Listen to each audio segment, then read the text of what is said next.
Question है an urn contains 5 red and 5 black balls. हम एक बाउल ले लेते हैं, उसमें रेड की भी कितनी है 5 और ब्लैक की भी कितनी है 5। उसमें हम थोड़ा सा रफ में डायग्राम बनाएंगे, थोड़ा इजी रहेगा आप समझने के लिए। अ ball is drawn at random, हमने एक बॉल निकाली, ठीक है। कलर इज नोटेड, हमने उसका सिर्फ कलर नोट किया, वापस उसको रख दी, जो निकाली थी वापस रिप्लेस कर दी। And moreover 2 additional balls of same color put in the urn, ठीक है, of same color। तो उसी कलर की हमने 2 बॉल्स और डाली। तब हमारे पास ऑप्शंस क्या बनती है, पहले हम इतने से क्वेश्चन समझे थे।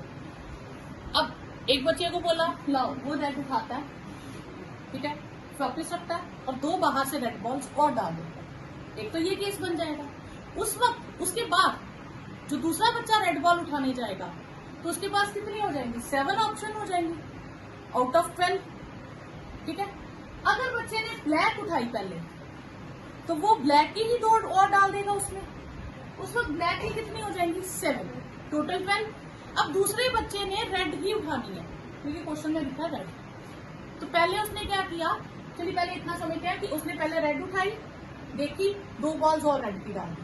तो दूसरा केस क्या होगा, ब्लैक उठाई तो ब्लैक की 2 और डाल दी, ये 2 केसेस हो गए। उसके बाद डाल दी, then a ball is drawn at random, फिर एक और बॉल दोबारा से उठा ली, ठीक है। What is the probability that second ball is red, तो दूसरी बॉल रेड निकले उसकी क्या प्रोबेबिलिटी होगी। अब हमारे पास 2 इवेंट्स हैं, या तो पहली बॉल रेड उठाई होगी या पहली बॉल ब्लैक उठाई होगी। तो नंबर ऑफ रेड बॉल्स कितनी है हमारे पास 5 and number of black balls वो भी 5। ओके, इवन फर्स्ट इवेंट मान लेते हैं, let first ball is red, तो पहले हम मान लेते हैं कि पहली बॉल रेड है, ठीक है। And E2 the event first ball is black. ये जो 2 इवेंट्स मानेंगे हम, इनकी हमें अलग से प्रोबेबिलिटी हमेशा फाइंड करनी है। ओके, E1 की प्रोबेबिलिटी क्या हो जाएगी, हम इसी के आगे अगर लिखेंगे तो E1 कितनी है, रेड बॉल कितने हैं 5 आउट ऑफ 10, 1/2। तो दूसरा E2 क्या था, ब्लैक बॉल के कितने चांसेस हैं 5 out of 10, that is 1/2। Clear. तो इन इवेंट्स की प्रोबेबिलिटी आ गई, ठीक है। फिर मुझे निकालना है दूसरा बॉल और वो क्या निकालना है रेड, ठीक है। तो let A be event for second ball is red, ठीक है। अब सेकेंड बॉल रेड निकाल लूं जब E1 इवेंट हैपन कर चुका है, तो यानी कि इवेंट वाला केस हो चुका है। तो जब E1 वाला केस हो चुका है तो इसका मतलब क्या हुआ होगा, E1 वाला केस क्या हो जाएगा 2 मोर रेड बॉल्स आर एडेड, ठीक है। यार E1 वाला इवेंट अगर हैपन कर चुका है तो उसने रेड उठाई होगी और रेड की 2 डाल दी होंगी। उसके बाद रेड की कितनी हो गई हमारे पास 7 और टोटल कितनी हो गई 12। फिर रेड की प्रोबेबिलिटी क्या बन जाएगी 7/12, ठीक है। और A/E2, तो A/E2 में 2 more black balls are added, क्योंकि हमने E2 इवेंट माना था जब मैंने ब्लैक बॉल उठाई होगी तो मैंने 2 ब्लैक ही डाली होंगी। उस केस में यहाँ पे 2 ऐड हो जाएगा, ये 7 हो जाएंगे। पर मुझे सेकंड बॉल कौन सी उठानी है रेड, मुझे दूसरी बार जाके रेड ही उठानी है। तो रेड के लिए मेरे पास कितनी बॉल्स हैं, वो तो 5 है, क्योंकि रेड की तो 5 ही है, ब्लैक पड़ी ना, रेड थोड़ा पड़ी। तो रेड की इसकी क्या हो जाएगी 5/12। क्लियर। अब मुझे निकालना है कि सेकंड बॉल रेड ही होनी चाहिए, तो यानी कि प्रोबेबिलिटी ऑफ ए, जिसे हम टोटल प्रोबेबिलिटी कहेंगे।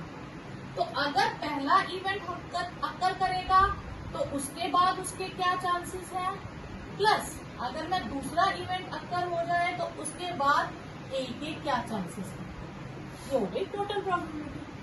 क्योंकि दो ही पार्टीशनिंग की ना, एक E1 पार्टीशनिंग, एक E2 पार्टीशनिंग। तो E1 पार्टीशनिंग ली, उसमें से ए के क्या चांसेस है, फिर E2 पार्टीशनिंग ली, उसमें से ए के क्या चांसेस है। तो E1 की प्रोबेबिलिटी हमारे पास है 1/2 इंटू 7/12, 1/2 इंटू 5/12, ये आ गया 7/24 प्लस 5/24, ठीक है। तो ये हो गया 12/24, दैट इज 1/2। तो सबसे पहले आपने पूरे सैंपल स्पेस को कुछ इवेंट्स में बांट देना, फिर उन इवेंट्स की अपनी अपनी प्रोबेबिलिटी होगी, फिर जो पर्टिकुलर केस उसने कहा होगा वो सब में से ढूंढो कि इसमें क्या चांसेस है, उसमें क्या चांसेस है, फिर फॉर्मूले में डाल दो। नेक्स्ट क्वेश्चन है, अ bag contains 4 red and 4 black balls. A bag contains, red की कितनी है 4 और ब्लैक की कितनी है 4, ठीक है। अनदर बैग कंटेन्स रेड की 2 और ब्लैक की 6, यहाँ पहले उसने कहा one of the 2 bags is selected, पहले उसको बैग सिलेक्ट करना है। तो मतलब इस बार पार्टीशनिंग कौन कौन हो गई, बैग्स, पार्टीशनिंग कौन हुई, बैग्स। वो देखो तो पूरी चीज के 2 ही बैग थे, तो एक पार्टीशनिंग E1 हो गई, एक पार्टीशनिंग E2 हो गई, क्लियर, पहले आ गया। So let E1 be event for bag 1 और E2 be event for bag 2। पहले हमने ये पार्टीशनिंग लिख लेनी हमेशा। अब इनकी अपनी अपनी प्रोबेबिलिटी होगी। अब मेरे पास पार्टीशनिंग में 2 ही हिस्से आए, सपोज करो एक घर था, मैंने उसकी 2 पार्टीशनिंग कर दी, ठीक है, कुछ भी कॉमन नहीं है, एक को ये दे दिया, एक को ये दे दिया, ठीक है। अगर 2 पार्टीशनिंग हो गई तो इसको आधा शेयर मिला, इसको भी आधा शेयर मिला, ठीक है ना, 2 में से एक। तो इसका मतलब है कि E1 की प्रोबेबिलिटी क्या हो गई 1/2 और E2 की क्या हो गई 1/2। ये आप इसी तरह से लिखेंगे, आगे 3 हिस्सों में होगा तो E1, E2, E3 हम ऐसे ही लिखेंगे, क्लियर, कोई डाउट यहाँ तक। फिर उसके बाद पहले उसने कहा बैग सिलेक्ट करो, कर लिए, उनकी प्रोबेबिलिटी निकाल ली। फिर 1 ball is drawn from the bag which is found to be red, मतलब मुझे जो बॉल निकालनी है वो रेड ही होनी चाहिए। तो अब let A be event for red ball, clear. अब red ball from first bag अगर मैं निकालूं तो क्या चांसेस है, रेड बॉल फ्रॉम बैग 1, तो रेड के कितने हैं 4 और टोटल कितने हैं 8, 4/8 और A/E2, ठीक है। तो रेड फ्रॉम बैग 2, रेड के कितने हैं 2 और टोटल कितने हैं 8, 2/8। यहाँ हम कटिंग नहीं करेंगे, यहाँ एक ध्यान रखिएगा, कटिंग मत करिएगा, क्यों, क्योंकि इनके डिनोमिनेटर सेम है, वो कट जाएंगे, क्वेश्चन इजी हो जाएगा। अब मुझे निकालना है, अगर तो क्वेश्चन में कहते हैं find the probability of red ball, तो वो क्वेश्चन होता है टोटल प्रोबेबिलिटी का, what is the probability of red ball. अगर बॉल की पूछते, इस बार उन्होंने वो नहीं पूछा, उन्होंने पूछा है कि रेड बॉल तो हो पर रेड बॉल जो है वो फर्स्ट बैग में से ही हो। तो रेड बॉल पे नहीं खत्म किया उन्होंने, रेड बॉल फ्रॉम बैग 1 कर दिया, मतलब अब रेड बॉल अक्कर कर चुका है। अब रेड बॉल जो हो गया वो हमारे पास गिवन केस हो गया, और अब हमने ढूंढनी किसकी है, बैग 1 की। तो यानी कि हमें ढूंढना है, रेड बॉल है ही है हमारे हाथ में और वो बैग 1 में से होना चाहिए, ठीक है। तो ये आ गया आपके पास बेस थ्योरम। तो आपने क्या करना है, बहुत इजी है, डिनोमिनेटर में आपने लिखना है कि अगर मैं फर्स्ट बैग लेता उसमें से रेड बॉल के क्या चांसेस थे, अगर मैं सेकंड बैग लेता उसमें से रेड बॉल के क्या चांसेस थे, ठीक है। अगर थर्ड होता तो हम थर्ड भी लिखते, नीचे हमने सारे लिख देंगे। न्यूमिनेटर में हमने कौन सा लिखना है, जो उसने पूछा, उसने E1 पूछा है तो ये पूरी चीज आप ऊपर लिख दो, E1 A/E1, क्लियर। तो डिनोमिनेटर में आप सारी लिखो न्यूमिनेटर में वही लिखना जिसके बारे में उन्होंने पूछा। अगर क्वेश्चन में फर्स्ट बैग पूछा है तो E1 लिख दो, क्वेश्चन में सेकंड बैग पूछा है तो E2 लिख दो। क्लियर? अब हम इसकी वैल्यूज डालेंगे। E1 की वैल्यू, ये वैल्यूज यूज होंगी, ये इसके साथ यूज होता है और ये इसके साथ, हमेशा ऐसे होता है। तो 1/2 इंटू 4/8, 1/2 इंटू 4/8 प्लस 1/2 इंटू 2/8। अब इन दोनों का एलसीएम 16 हो गया, इधर भी 16 हो जाएगा, वो कट जाएगा। तो हमारे पास न्यूमिनेटर बचेगा 4, डिनोमिनेटर बचेगा 4 प्लस 2, 4/6, 2/3। इसलिए मैंने कहा कि कभी भी कटिंग मत करना, क्योंकि उतना ही इजी कैलकुलेशन हो जाएगी आपको। Of the students in a college, it is known that 60% reside in hostel and 40% are day scholar who doesn't reside in hostel. ठीक है? तो what is the partitioning? Partitioning क्या हुई? हमने बच्चों को कितने हिस्सों में बांटा? 2 हिस्सों में। कौन से?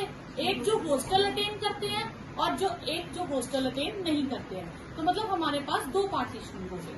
तो E1 हो गई हॉस्टल एंड डे स्कॉलर,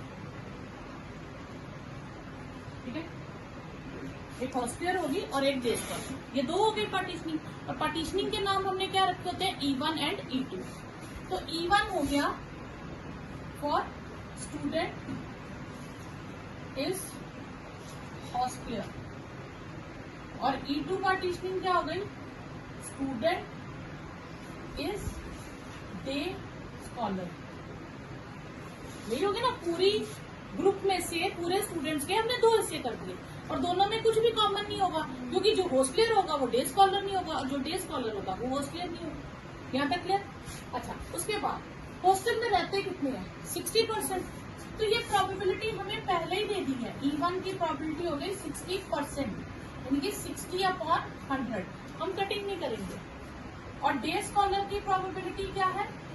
40% और वो हो गई 40/100।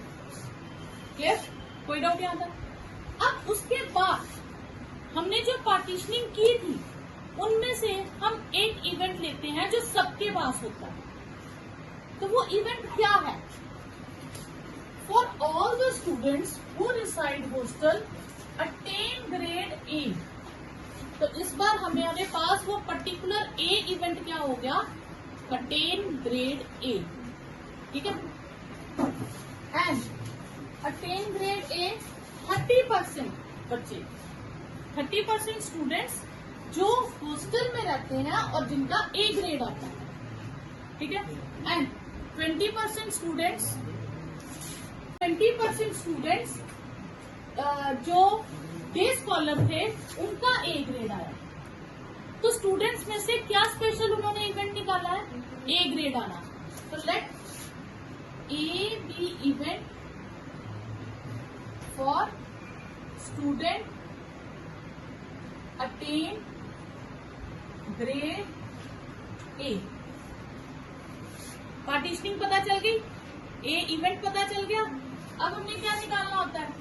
Grade A from first partitioning. First partitioning कौन सी थी? हॉस्टलियर। हॉस्टल वालों में से ग्रेड ए कितने लोगों का था? 30%। तो ये हमें गिवन है, दैट इज 30/100। और grade A from second partitioning. Second partitioning क्या है? Day scholar. उनमें से ए ग्रेड कितनों का आया? 20% का, 20/100। क्लियर यहाँ तक?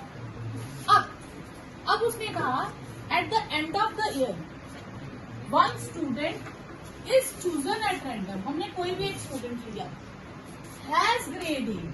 अब ये हमारे पास गिवन हो गया कि उसका ग्रेड ए आया ही आया।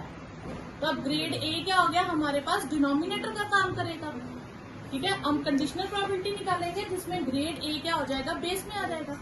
And what is the probability that student is a hosteller? तो स्टूडेंट क्या वो हॉस्टलियर हो। हॉस्टलियर कौन सा था? E1। तो यानी कि इस बार मुझे ए गिवन है और मैंने E1 की प्रोबेबिलिटी निकाली कि ए है ही है, कि ग्रेड ए आया ही है उसका। तो फिर हम क्या लेंगे?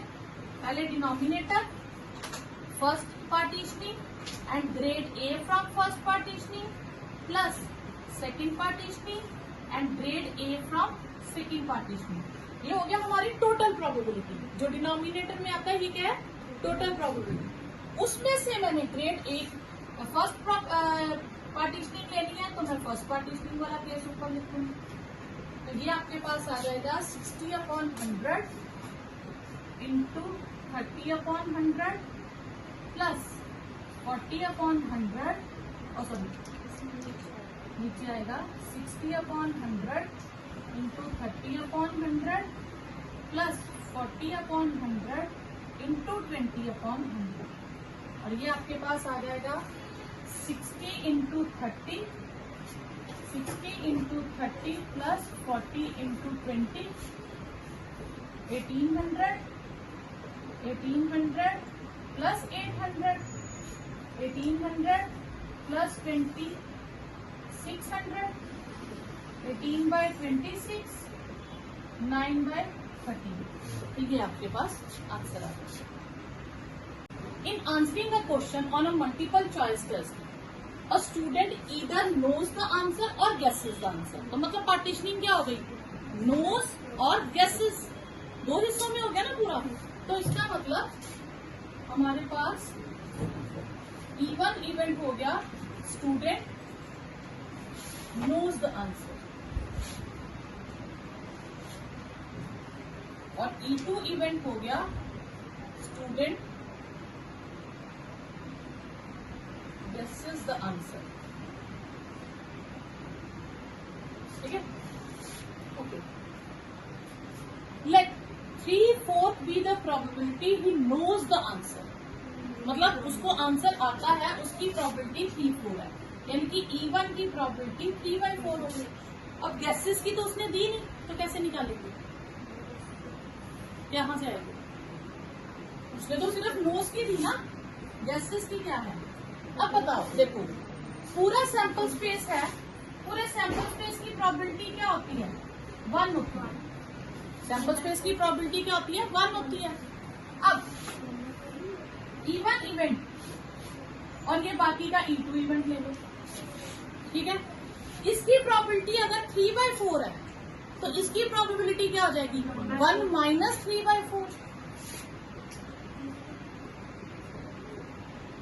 That is 1/4. क्लियर? कोई डाउट यहाँ तक? अब उसके बाद अब हमारे पास क्या बचा? ए इवेंट क्या होगा जो दोनों में है. ठीक है. अब हम वो पढ़ते हैं. अज्यूमिंग दैट, अच्छा ये दिया हुआ वैसे भी, अच्छा क्वेश्चन में दिया, अगर ना दिया हो तो हम ऐसे फाइंड कर लेंगे. चलिए ये तो गिवन था क्वेश्चन में.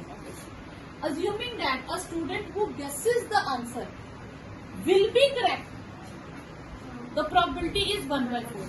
वो गेस करता है और फिर भी करेक्ट हो जाता है, तो इसका मतलब गेस करने वाला तो हमने पहले ले लिया. अब उसमें उसने स्पेशल कंडीशन क्या डाली? वो करेक्ट हो जाए. तो स्पेशल इवेंट क्या हो गया? करेक्ट होना. तो let A be event for answer is correct. ठीक है. अब कंडीशन क्या है यहाँ ध्यान देना.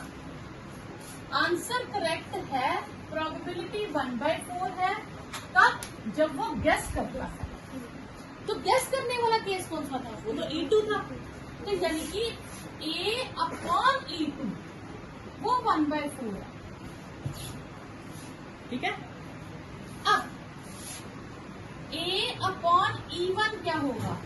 यहां ये कर देंगे 1 माइनस 1/4. नहीं, क्यों? कैसे करेंगे? देखो ए इवेंट आता है ऐसे, ए इवेंट ये हो गया. ठीक है. तो ये पूरी सैंपल स्पेस नहीं होती, इसलिए 1/1 माइनस मत करना. ठीक है. अब ये क्या है कि उसको आंसर आता है मतलब श्योर है. तो जब श्योर क्वेश्चन हो, आपको क्वेश्चन का आंसर पता हो और आप किस पे टिक करोगे? सही पे टिक करोगे ना. तो ऑब्वियस है अगर आपको 20 में से 10 क्वेश्चन पे आप श्योर हो तो आपके वो 10 नंबर तो पक्के हैं. तो यानी कि उसकी प्रोबेबिलिटी 1 हो गई। 1 मतलब 100% हो गई। तो उसके आपके क्या चांसेस हो गए? 100%, दैट इज 1, 100/100, क्योंकि वो तो आपको आते हैं। क्लियर? अब क्वेश्चन है व्हाट इज द प्रोबेबिलिटी। अब हमें ढूंढनी है। स्टूडेंट नोज द आंसर, ये मुझे ढूंढना है। और गिवन क्या है? The answer is correct. ठीक है, अब आंसर इज करेक्ट गिवन है, तो मतलब ए जो है वो गिवन है। अब न्यूमिनेटर में मैं क्या रखूंगी? Knows the answer. Knows the answer कौन सा? E1। तो आगे आपके पास सेम वैसे probability of E1 A/E1 plus probability of E2 A/E2 और ऊपर आ जाएगा प्रोबेबिलिटी ऑफ E1 और A/E1। तो ये आपके पास आ जाएगा 3/4 into 1 plus 1/4, 3/4 into 1 plus 1/4 into 1/4। Clear? तो ये हो जाएगी आपके पास 3/4, 3 इंटू 4, 3 इंटू 4 प्लस 1, 12/16।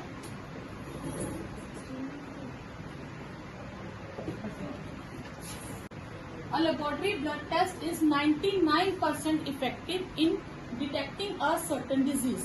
मतलब अब हमें लगता है कि हमने ब्लड टेस्ट कराया, अगर किसी पर्सन को प्रॉब्लम है तो उसको शो होगी, अगर नहीं है तो नहीं होगी। लेकिन कोई भी मशीन 100% एक्यूरेट नहीं होती, कुछ 0.% उसमें चांसेस होते हैं गलत डिटेक्ट करने के। तो वो भी यही कह रहा है कि क्वेश्चन में कि एक जो लेबोरेटरी में मशीन है वो 99% ही प्रॉब्लम पकड़ सकती है। अब डिसीज पकड़ना मतलब कि उसको डिसीज है, उसके बारे में बताना। ठीक है, अब अगर हम पार्टीशनिंग देखें and it is in fact present, जब उसके अंदर वो डिसीज है और टेस्ट फॉल्स रिजल्ट भी देता है जब बंदे के अंदर डिसीज नहीं है, तो इसका मतलब हमने लोगों को किस कैटेगरी में बांटा होगा? पार्टीशनिंग किस हिसाब से की होगी? एक तरफ कौन से लोग होंगे जिनको प्रॉब्लम है और एक तरफ जिनको प्रॉब्लम नहीं है। यानी कि एक तरफ हो गए जिनको डिजीज है और एक तरफ हो गए हेल्दी पर्सन। तो E1 इवेंट एक हो गए डिजीज वाले और एक तरफ हो गए हेल्दी। ठीक है, क्लियर? ये लोग हो गए इवेंट हमने ले लिया पर्सन हैविंग डिजीज। ठीक है, तो E1 be event for person having disease और E2 हमने ले लिया पर्सन हेल्दी पर्सन। ठीक है, पर्सन यानी कि पर्सन नॉट हैविंग डिजीज, जिसको वो प्रॉब्लम नहीं है। ठीक है, मतलब उस प्रॉब्लम को लेके। अच्छा, अब आगे दो तरह के लोग हो गए। अब 99% वो प्रॉब्लम फाइंड करती है, मतलब अगर वो लोग इनमें से लोग जाते हैं टेस्ट करवाने तो 99% लोगों का पॉजिटिव आता है। और ये लोगों का जब टेस्ट होता है तो इनका भी कुछ का पॉजिटिव आ जाता है। ठीक है, और वो कितना पॉजिटिव आता है? 0.005, यानी कि 0.5%। अब जैसे क्या होता है, सपोज करो पूरे स्कूल का ब्लड टेस्ट हुआ, ठीक है, कैल्शियम का टेस्ट हुआ। अब जिनको कैल्शियम की कमी थी उनका तो डिटेक्ट हुआ, जिनको कैल्शियम की कमी नहीं थी उनमें भी कुछ लोगों का आ गया कि हाँ इनको भी कैल्शियम की कमी। क्लियर? तो यानी कि और कितनों का डिटेक्ट हुआ? 99% की रिपोर्ट आई कि हाँ इनको प्रॉब्लम है, और 0.005 की भी आई जिनको प्रॉब्लम नहीं थी पर वो मशीन शो कर रही है कि प्रॉब्लम है। अब if 0.1% of population has actually the disease, वो डिजीज कितने लोगों का? पूरी पॉपुलेशन में से कितने लोगों का? 0.1%। तो यानी कि E1 की प्रोबेबिलिटी होगी 0.1%, यानी 1/1000। तो हर 1000 में से 1% को वो प्रॉब्लम है। अब इसका फॉर्मूला हो जाएगा probability of E1 A/E1 plus E2 A/E2 और ऊपर आ जाएगा E1 A अपॉन E1। तो ये आपके पास E1 है 1/1000 और इसकी है 99/100, 1/1000 99/100 plus 999/1000 into 5/1000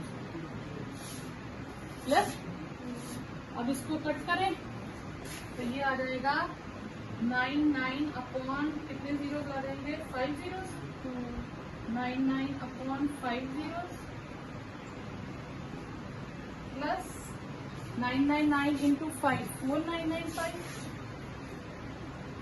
into 6 zeros, 6 zeros आ जाएंगे, 5 जीरोस कट कर दे तो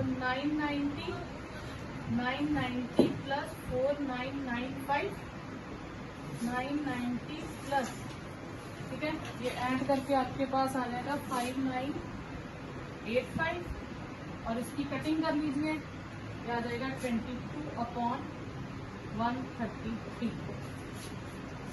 An insurance company insured 200 scooter drivers, 400 car drivers and 2000 scooter drivers, 4000 car drivers and 6000 truck drivers. तो इसमें पार्टीशनिंग किस तरह से हुई, कुछ स्कूटर ड्राइवर्स, कुछ कार ड्राइवर्स और कुछ ट्रक ड्राइवर्स, क्योंकि इनमें कुछ भी कॉमन नहीं होगा, ठीक है। तो इवन इवेंट हो गया हमारे पास, ये 3 इवेंट्स हो गए। ये हो गया हमारे पास स्कूटर ड्राइवर, ये कार वाले और ये ट्रक, ये 3 तरह के हो गए। स्कूटर ड्राइवर्स हैं कितने, 2000। तो पहले हम लिखते हैं let E1 be event for person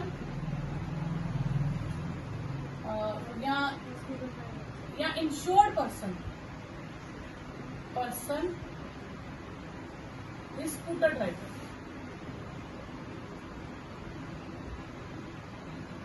और E2 be event for insured person is car driver and E3 be event for insured person is truck driver, ठीक है।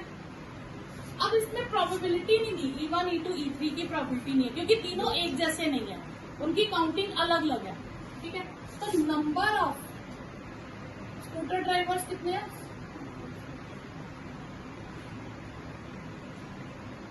2000, number of car drivers 4000 and number of truck drivers that is 6000।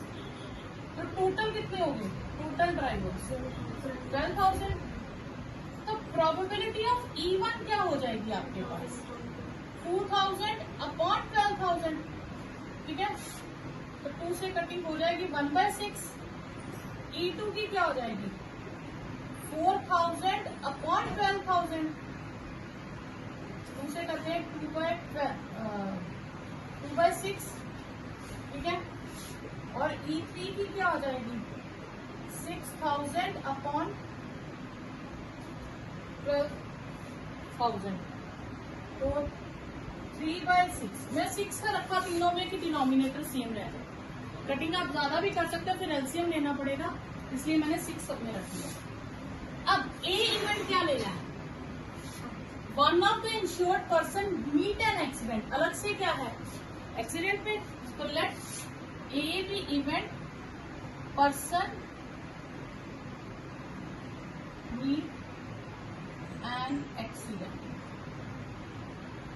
तो person meet an accident with E1 यानी कि scooter driver, और scooter driver के accident होने की probability क्या है, 0.01 दैट इज 1/100, और कार ड्राइवर के एक्सीडेंट होने के चांसेस है 0.03 दैट इज 3/100, और ट्रक ड्राइवर के एक्सीडेंट होने के चांसेस क्या है, 0.15 दैट इज 15/100, क्लियर। अब पर्सन का एक्सीडेंट तो हो गया, what is the probability, it is a scooter driver, तो स्कूटर ड्राइवर हमने कौन सा लिया था, E1। तो आपके पास आ जाएगा, आपने फाइंड करना है A गिवन है और E1 हो गया, बस वो वैल्यूज डाल दें। पहले फर्स्ट पार्टीशनिंग उसमें से A के चांसेस प्लस सेकेंड पार्टीशनिंग उसमें से A के चांसेस प्लस थर्ड पार्टीशनिंग उसमें से A के चांसेस, और ऊपर आएगा E1 probability of A upon E1 है 1/6 और इसकी है 1/100, 1/6 इंटू 1/100, 2/6 इंटू 3/100, फिर 3/6 इंटू 15/100। तो 600 कट गया, तो ये 1 6 45, ये आपके पास आ जाएगा 1 6 45 45 और 6 51 52। A factory has 2 machines, तो पार्टीशनिंग पहले ही हो गई, 2 तरह की मशीन है, machine A and machine B, ठीक है। Past record shows that machine A produces 60% of item, ठीक है। तो let's E1 be event item produced by machine A, and दूसरा पार्ट क्या हो जाएगा, item produced by machine B. 2 तरह की पार्टीशनिंग हो जाएंगी। ये ले लेते हैं हम मशीन ए और ये हो गया मशीन बी। मशीन ए की कितनी प्रोडक्शन है, 60% ये प्रोड्यूस करता है और 40% ये प्रोड्यूस करता है पूरी फैक्ट्री। यानी कि E1 की प्रोबेबिलिटी हो गई 60%, जिसे हम लिखेंगे 60/100, और E2 की हो जाएगी 40%, जिसे हम लिखेंगे 40/100। यस, फिर अब उनमें से किसके बारे में स्पेशल बात की है, 2% of item produce by machine A and 1% of item produce by machine B were defective. इसमें क्या स्पेशल हो गया, डिफेक्टिव। तो let A be event for item is defective. अब defective item from machine 1 and defective item from machine 2, इनकी probability क्या है, for the 2% produced by machine A and 1% produced by machine B. तो इसकी 2% है 2/100 और इसकी 1% है 1/100। मतलब सब कुछ आपको क्वेश्चन में गिवन, आपको सिर्फ उसको अरेंज करके लिखना। फिर आप आइटम निकाली, it found to be defective, वो डिफेक्टिव तो है ही है, तो अब डिफेक्टिव है तो ए डिनोमिनेटर में आ जाएगा। And it is produced by machine B.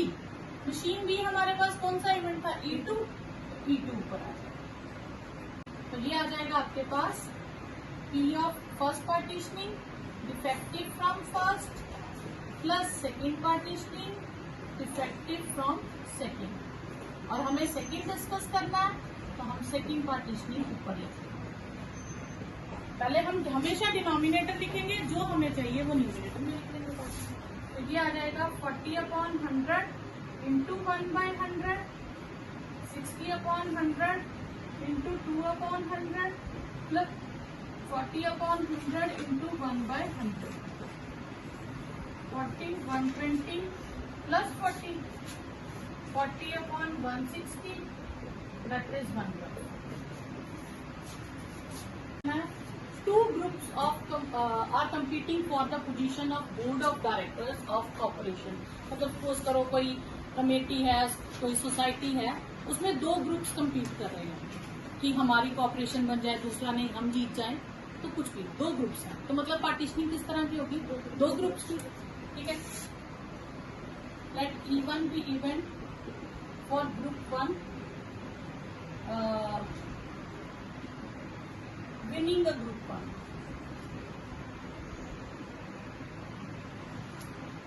और E2 भी event winning group 1 and winning group 2। ये हो गया, 2 ग्रुप्स हो गए।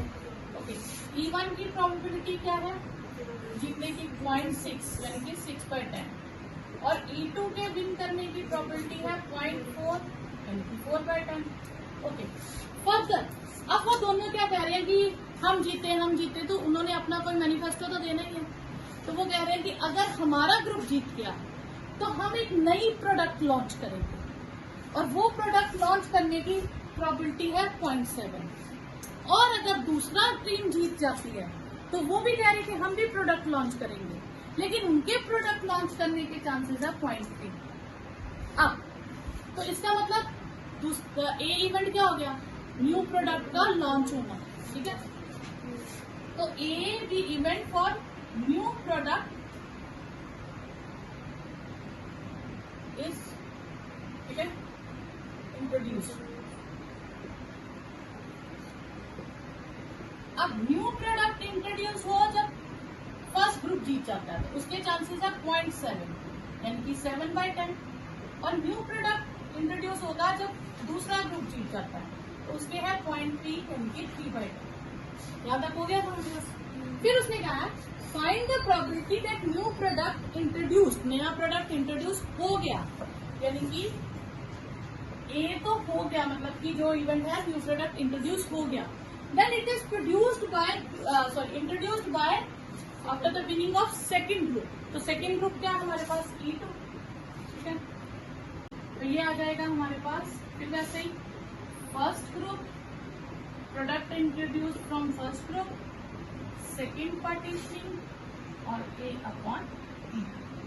ये E2 और A/E2।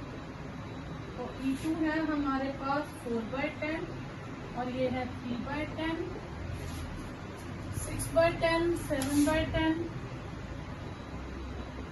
Plus 4/10 into 3/10। ये हो गया 12/100, 100 में घटा ही रखते हैं, 42 प्लस 12, 54, 12/54, ये आ गया 2/9। क्वेश्चन है suppose a girl throws a die. तो डाई है तो सैंपल स्पेस में क्या आएगा, 1, 2, 3, 4, 5 and 6। इफ शी गेट्स 5 और 6, तो एक तरफ उसने पार्टीशनिंग क्या कर दी कि उस 5, 6 आए। She tosses a coin, noted the number, heads आए। इफ शी गेट्स 1, 2, 3, 4, तो मतलब 5, 6 एक तरफ हो गया और 1, 2, 3, 4 एक तरफ हो गया, तो E1 इवेंट हो गया, ठीक है।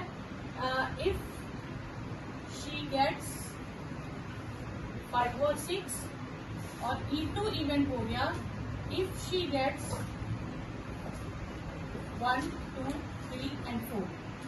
E1 के क्या चांसेस, प्रोबेबिलिटी हो गई, दो केसेस आए ना E1 के पास, तो 2/6, और E2 की क्या हो गई, उसके पास 4 ऑप्शंस आई, 4/6, ठीक है, क्लियर, ओके। फिर इफ शी गेट्स क्या था, if she gets 5, 6, she tosses a coin 3 times। तो यानी कि E1 इवेंट आएगा if E1 happens, she tosses a coin 3 times। 3 times coin toss किया, फिर क्या चांसेस हो गए, या तो तीनों हेड आएंगे, या HHT, HTH, THH, HTT, THT, TTH या TTT, ये केसेस हो गए, ओके। इफ E2 happens,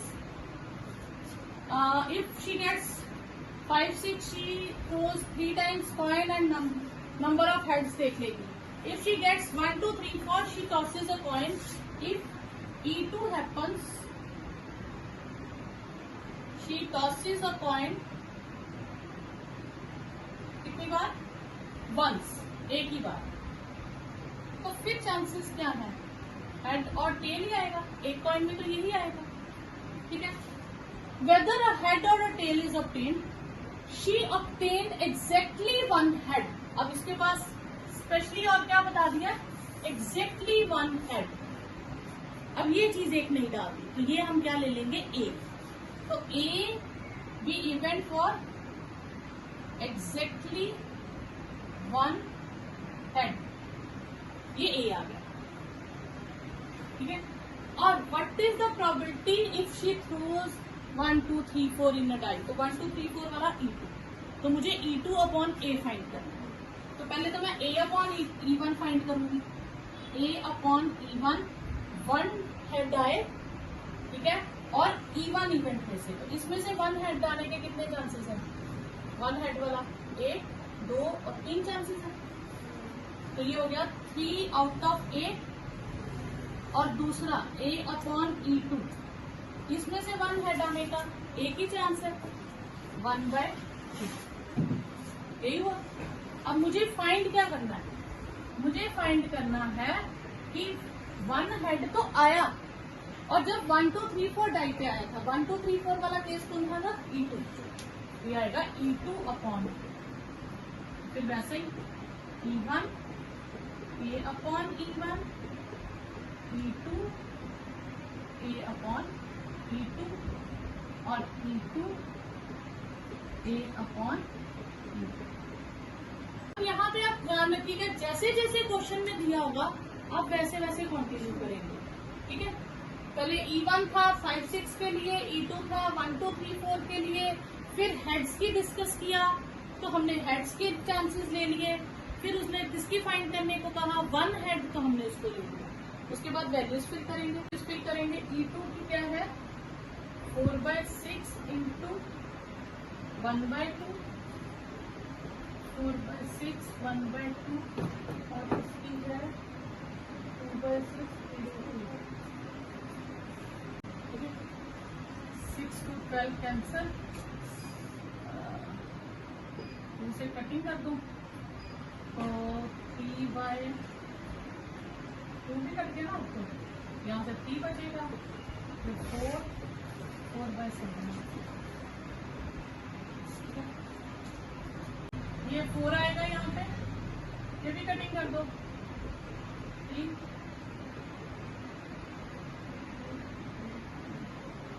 जाएगा 1/3 upon 1/8 plus 1/3,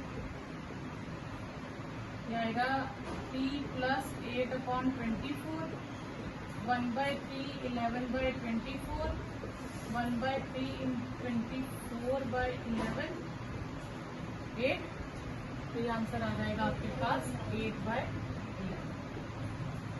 question, a manufacturer has 3 machine operators A B and C, तो पार्टीशनिंग कितनी हो गई? 3 टाइम की पार्टीशनिंग, एक A, एक B, एक C।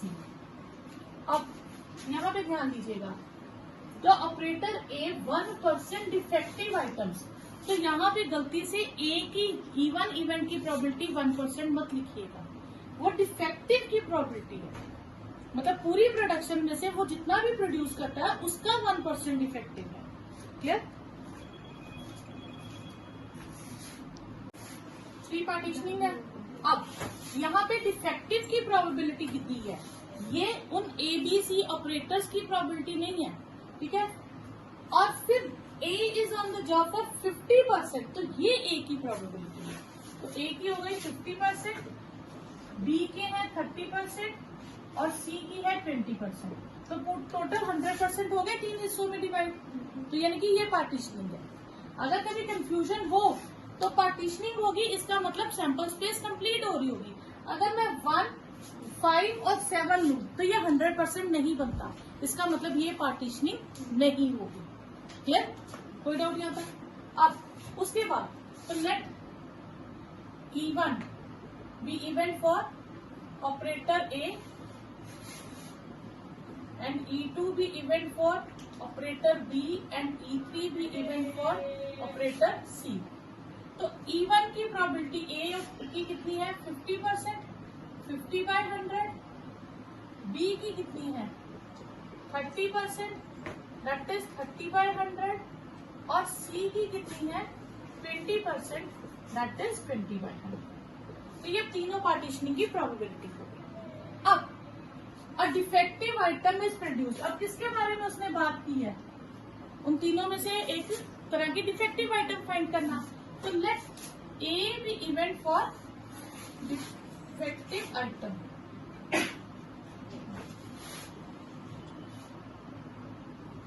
तो defective item produced from first machine A operator, वो कितनी है 1%. 1/100. Defective item produced from B operator, that is 5%. 5/100. Defective item produced from third operator, that is 7%. Means 7/100. Clear? Now defective item is produced. अब हमें क्या find करना है कि defective item produce हो चुकी है. अब ये गिवन है. इट इज प्रोड्यूस्ड बाय ए. तो फिर ए इवेंट हमने किसको दिया था E1 को. तो ये E1 ऊपर आ जाएगा. तो फिर E1 partitioning A/E1 plus probability of E2 and A/E2 plus probability of E3 and probability of A/E3. और ऊपर आ जाएगा probability of E1 and probability of A/E1. Clear? अब इसकी वैल्यूज फिल कर देंगे. ये हमारे पास आ जाएगा 50 और 1 35 से और 27. 50/100 इंटू 1/100, 30/100 इंटू 5/100 एंड 20/100 इंटू 7/100. और ये 50/100 इंटू 1/100 न्यूमिनेटर में आ जाएगा. 50/50 प्लस 150 प्लस 140. 50/340. तो 5/34. ये आपके पास आंसर है.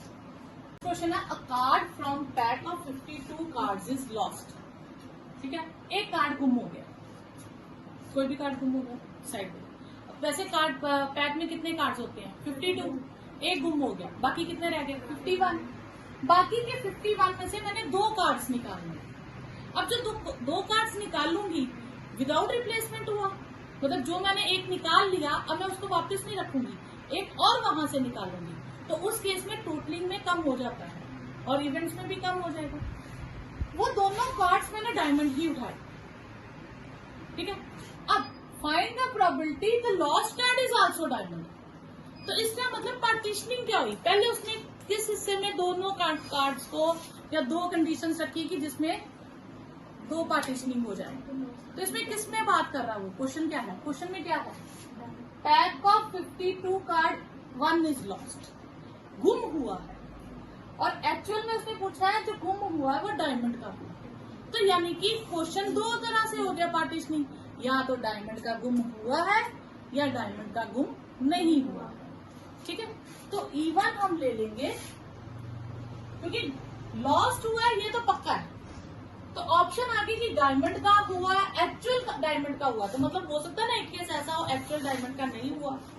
तो पार्टीशनिंग हो गई E1 lost card is diamond और E2 lost card is not diamond. ठीक है. अब E1 की प्रोबेबिलिटी नॉर्मली क्या होता था, या तो हमें हाफ दिया था या कॉइन वाला केस था तो 3 कॉइन थे 1/3 1/3 1/3 ले ली. उसके बाद हमारे पास पॉपुलेशन वाला केस था तो उसमें हमने 2 केसेस में लिया था डिजीज है या डिजीज नहीं है. तो जितने लोग थे तो वो जिनको प्रॉब्लम थी वो अलग ले लिया और 1 माइनस कर दिया क्योंकि हम 1 माइनस कर देते हैं. ठीक है. फिर उसके बाद एक कॉलेज हॉस्टल वाला था 60% डे हॉस्टलर और 40% डे स्कॉलर थे. ठीक है. इसमें क्या है लॉस्ट डायमंड और नॉट डायमंड. तो इसमें हमारे दिमाग में पार्टीशनिंग में डायमंड कार्ड का हमने पैक अलग कर दिया. जितने भी डायमंड कार्ड होते हैं वो अलग कर दिए और नॉन डायमंड अलग कर दिए. तो डायमंड वाले कितने होते हैं 13 आउट ऑफ 52 और नॉन डायमंड कितने होते हैं बाकी बचे. ठीक है. 1 माइनस 13/52 कितना आ गया 39/52. ये नॉन डायमंड आ गए. क्लियर. ओके. अब उसके बाद हमने क्या किया जो काम करना गुम होने के बाद भी pack of 2 cards are drawn. 2 cards are drawn. अब हमने 2 कार्ड्स निकालने हैं और दोनों कार्ड्स क्या होने चाहिए diamond. Let A be event 2 cards drawn are the diamond, are of diamond, ठीक है, दोनों कार्ड किसके हो, डायमंड कार्ड, ठीक है। अब पहले मैंने निकालने डायमंड किया, पहला केस क्या है कि डायमंड का गुम हो चुका है। अब मेरे पास डायमंड के है कितने, 13 होते हैं ना टोटल, लेकिन एक तो गुम हो गया, 12 आ गए, तो 12 आउट ऑफ 51, क्योंकि गुम हो गया तो काउंटिंग में भी तो कम होगा, और नेक्स्ट एक और निकालना होगा, 11 अपॉन 50, क्लियर। अब इसे सॉल्व कर लो, तो इसकी कटिंग मत करना, 132 अपॉन 51 इंटू 50 रखना, क्योंकि ये डिनोमिनेटर में कट जाएगा। ओके, देखते हैं, A अपॉन E2। अब जो गुम हुआ है वो नॉन डायमंड का, इसका मतलब अब डायमंड के कार्ड्स 13 के 13 है मेरे पास, तो पहले कार्ड के लिए मेरे पास 13 ऑप्शन आउट ऑफ 51। अब यहाँ मैंने 52 क्यों नहीं लिया, क्योंकि टोटलिंग में तो एक कम है ना, चाहे नॉन डायमंड गुम हुआ है तो गुम तो हुआ है ना, तो टोटलिंग में एक कम होगा, ठीक है। और नेक्स्ट इज 12/50, ठीक है, क्लियर यहाँ तक। तो ये हो जाएगा 156 अपॉन 51 इंटू 50, क्लियर। ओके, यहाँ पर मल्टीप्लाई कहाँ गया, आप डेसिमल ना समझ लो। अब 2 कार्ड्स निकाले, तो हमने 2 कार्ड्स निकाल लिए, ये तो फिक्स्ड हो गया। The lost card being a diamond, जो गुम हुआ था वो डायमंड का ही हो, तो वो कंडीशन कौन सी थी, E1, इस बार E1, ठीक है। Probability of E1 A upon E1, probability of E2 A upon E2, and probability of E1 A upon E2, ठीक है। ये आ गया आपके पास, E1 की है 13/52 into 132/51 into 50, 13/52 into 132/51 into 50 plus 39/52 into 156/51 into 50। तो ये डिनोमिनेटर सबके सेम है, तो कैंसिल हो जाएंगे।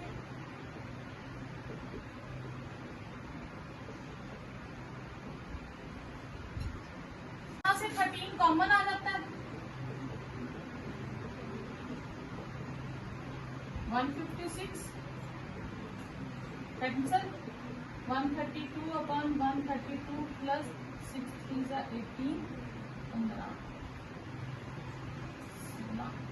468, 132 अपॉन ये हो जाएगा 0, 600, ठीक है। ये आएगा 33 अपॉन 150, ठीक है। ये फिर से कटिंग हो जाएगी 3 से, 11 अपॉन, ये आपका आंसर है। Probability that A speaks truth is 4/5, मतलब 5 में से 4 बार वो सच बोलता है और 1 बार झूठ बोल ही जाता है, ठीक है। अ कॉइन इज टॉस्ड, एक कॉइन टॉस किया, A report it is head, वो चिल्ला के कहता है हेड है। अब वो 100% हेड होने के चांसेस तो नहीं है ना, क्योंकि कभी कभी वो झूठ भी बोलता है, ठीक है। और फिर उसने कहा नहीं, फाइंड करो probability it was actually a head, वो सच में हेड था, तो फिर पार्टीशनिंग कौन सी हुई, जो नहीं, वो तो सच झूठ बोला, वो तो उसने रिपोर्ट किया, तो उसके हिसाब से हम करेंगे ना। तो पार्टीशनिंग होगी, यहाँ तो हेड है, यहाँ तो हेड नहीं है, पार्टीशनिंग इस तरह से होगी, ठीक है। तो E1 इवेंट लेंगे head on toss the coin, और E2 लेंगे tail on toss the coin, ठीक है।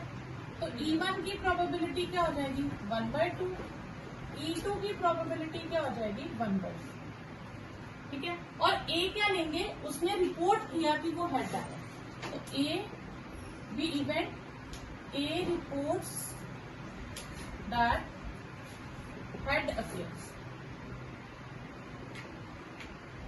अब A ने कहा हेड आया जब इवन केस था, तो इवन केस का मतलब क्या है, हेड आया था।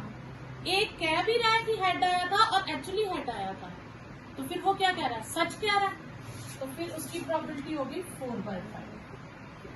A/E2 वो बोल रहा है हेड आया लेकिन एक्चुअली टेल आया था, तो उसकी प्रोबेबिलिटी क्या हो गई, 1 माइनस 4/5, दैट इज 1/5। क्लियर? अब he reports that it is A head and find the probability that actually there was head, तो E1 ऊपर आ जाएगा, ये आ जाएगा probability of E1, probability of A upon E1 plus probability of E2 and A upon E2, तो probability of E1 और A upon E2।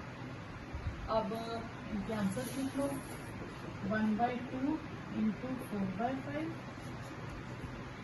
1/2 into 4/5 plus 1/2 into 1/5, 4/4 plus 1, 4/5।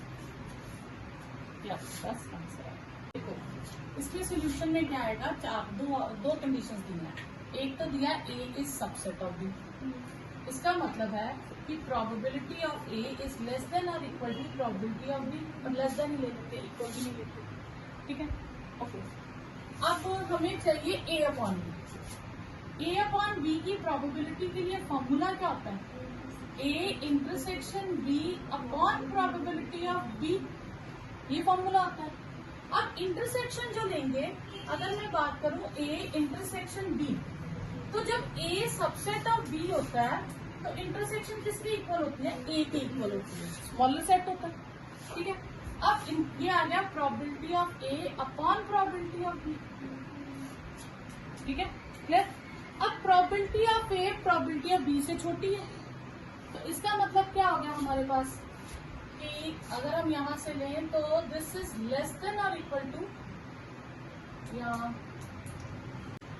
Probability of B जो होगी, किसी भी इवेंट की प्रोबेबिलिटी लेस देन और equal to 1 होती है, तो 1 अपॉन प्रोबेबिलिटी ऑफ बी क्या होगी, ग्रेटर देन और इक्वल टू 1, रेसिप्रोकल करके, तो यानी कि P of A upon B.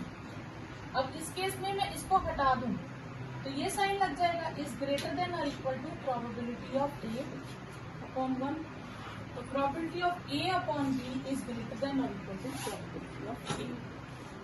Man is known to be speak truth 3 out of 4 times.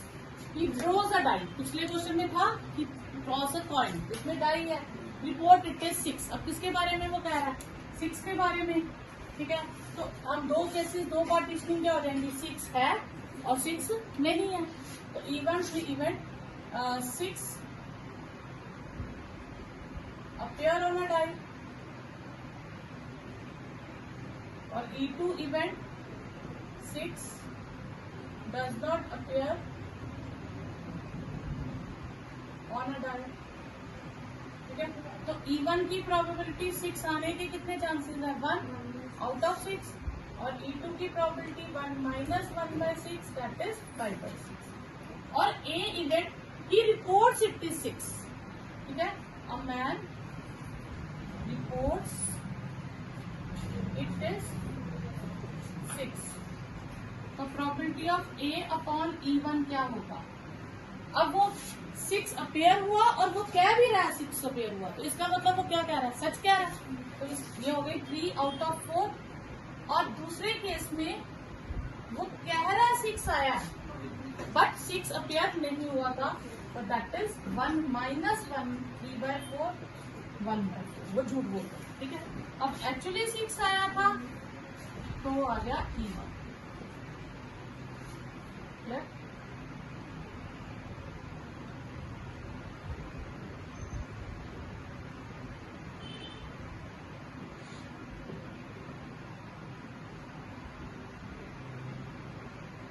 इसमें वैल्यूज डाल दो,